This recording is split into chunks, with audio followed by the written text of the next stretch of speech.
Salut et bienvenue sur le podcast S'élever en même temps que son enfant. Je suis Maude, coach certifiée chez Mercredi, mais surtout maman de 3 enfants. Sur ce podcast, je t'aide à conjuguer la bienveillance avec la réalité de ton quotidien de maman. Utiliser ton choix d'une parentalité bienveillante comme un accélérateur de ton propre développement personnel. T'aider à changer de regard sur les situations que tu vis avec ton enfant pour t'en servir, pour grandir et apprendre sur toi. Hey, salut! Je suis contente de te retrouver pour ce bonus estival numéro 2.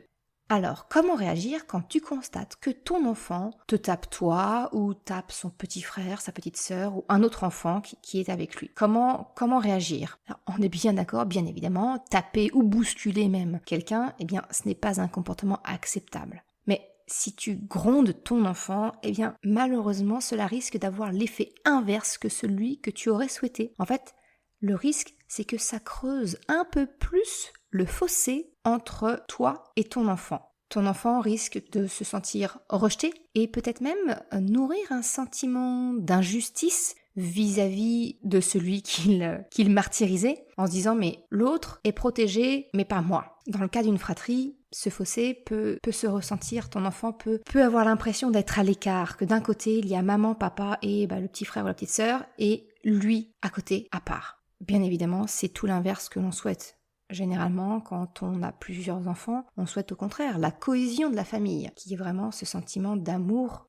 Alors, comment faire dans une éducation, dans un choix d'une éducation, d'une parentalité bienveillante, pour refuser la violence dans la fratrie ou d'une façon générale? Eh bien, tu le sais, tu commences peut-être un petit peu à me connaître, la clé, c'est la verbalisation des émotions. Je considère vraiment que les émotions sont des précieux alliés dans la parentalité bienveillante. En fait, elles te permettent de comprendre le comportement de ton enfant. Si tu souhaites aller un petit peu plus loin, j'en ai parlé, c'est d'ailleurs même le premier épisode du podcast où justement je t'explique que les émotions te permettent de comprendre, de décrypter le comportement de ton enfant.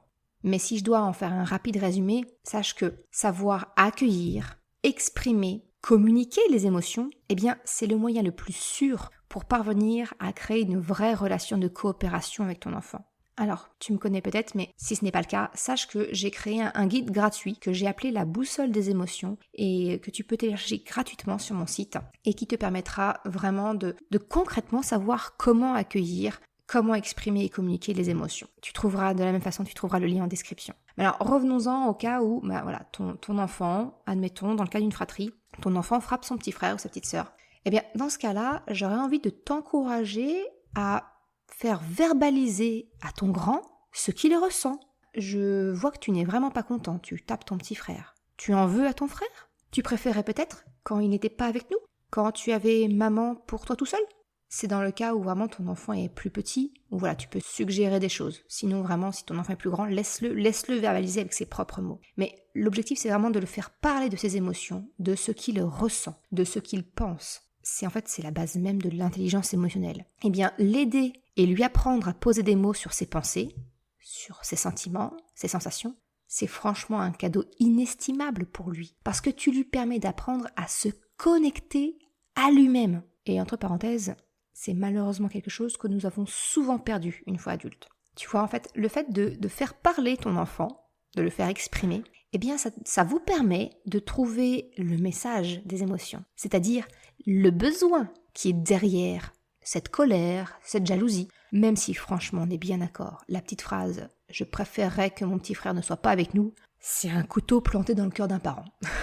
mais c'est ok, il a le droit de formuler ce qu'il ressent. On ne nie pas une émotion, elle est là, il la ressent. Alors après, effectivement, on l'aide à chercher le message derrière l'émotion et le besoin non satisfait. Donc ça, c'est la deuxième étape. Chercher le besoin non satisfait. Dans notre cas, eh bien le besoin, ça peut être que ton grand regrette de ne plus passer du temps en tête-à-tête avec ses parents, avec sa maman. C'est surtout vrai lorsque c'est le passage d'un enfant unique à l'aîné d'une fratrie. C'est un enfant qui est habitué à être le centre des regards et du jour au lendemain, eh bien toute l'attention est reportée sur un enfant tout simplement parce qu'il le nécessite. Un nouveau-né n'a pas le même besoin qu'un enfant de 2 ou 3 ans, on est bien d'accord. Eh bien notre, entre guillemets, bébé, il se retrouve catapulté au rang de grand frère ou de grande sœur alors qu'il n'a rien demandé. Je t'en ai également un petit peu parlé dans le dernier épisode de podcast sur le fait de dire à son enfant « mais tu es grand maintenant ». Mais en fait, ton enfant, il n'a jamais demandé à grandir à lui. Encore une fois, je te mettrai le lien en description si tu veux aller un petit peu plus loin. Tout ça pour dire qu'il faut bien reconnaître que notre enfant a effectivement un peu moins d'attention de notre part. Et que donc, derrière l'acte de frapper son petit frère ou sa petite sœur, derrière cette phrase de « peut-être je préférais quand il n'était pas là », eh bien en fait, il se cache un besoin de passer un peu plus de temps en duo, ou peut-être même en trio, avec papa, avec maman, ou tous ensemble. Donc une piste, eh bien ça pourrait être de peut-être chercher du relais pour pouvoir donner du temps de qualité à son aîné. Et je dis bien du temps de qualité, pas de la quantité, parce qu'on est bien d'accord, c'est pas possible. Donc le relais, on peut le trouver auprès du conjoint, d'amis, des grands-parents peut-être. C'est vraiment d'essayer de trouver un petit temps qu'on peut lui consacrer en tête-à-tête. Et ce temps de qualité, il peut être court, 5 minutes, 10 minutes, mais vraiment en tête-à-tête, qu'avec lui, pour recharger son réservoir affectif. Le troisième point, c'est quelque chose que me rapportent souvent les mamans que j'accompagne. Au début de l'accompagnement, elles me reportent qu'effectivement, elles ont essayé de dire à l'enfant « stop, non, ne tape pas ». Et leur enfant dit « oui, je comprends » et il arrête. Mais quelques minutes après, il recommence. Et elle se trouve désemparée. Alors si tu es dans ce cas-là, toi aussi, bien j'ai envie de te dire, vraiment essaye de mettre en place les 2 premiers points, à savoir écouter les émotions de ton enfant et rechercher son besoin qui n'est pas satisfait. Parce que même si tu expliques à ton enfant que taper c'est interdit, que taper c'est inacceptable, et qu'il te dit oui, j'ai compris, en fait, il va recommencer et c'est tout à fait normal. Parce que tant que son besoin initial n'aura pas été entendu, eh bien ça reviendra encore et encore. Parce que on est ainsi fait en tant qu'être humain quand notre besoin n'est pas satisfait, ou tout du moins qu'il n'est pas entendu par l'autre, eh bien nous allons recevoir des messages de nos émotions en permanence jusqu'à ce que ce besoin soit pris en compte. Alors si tu expliques juste à ton enfant que taper c'est interdit et qu'il ne doit pas recommencer, il va te dire oui, mais si tu n'as pas pris le temps d'écouter son besoin pour essayer de trouver une solution, eh bien il ressentira de nouveau ce besoin insatisfait et son réflexe, son émotion se traduira par lever la main, par avoir un comportement inacceptable. C'est logique.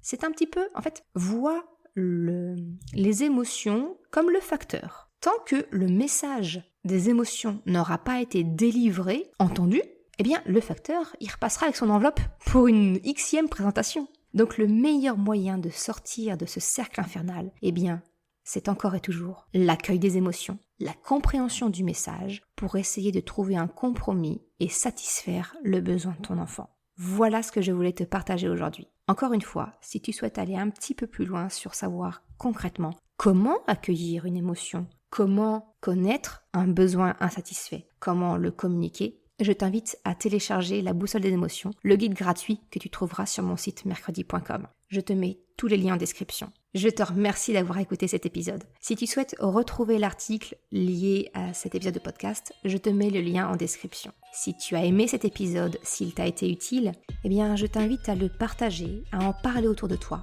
Ou si le cœur t'en dit, de me laisser une note 5 étoiles sur Apple Podcast. Cela me permet de faire connaître le podcast et m'encourage à progresser. Un grand merci à celles et ceux qui prendront le temps de le faire. Je te souhaite une excellente journée, après-midi, soirée, quel que soit le moment où tu écoutes. Et je te dis à la semaine prochaine pour un nouvel épisode. Ciao!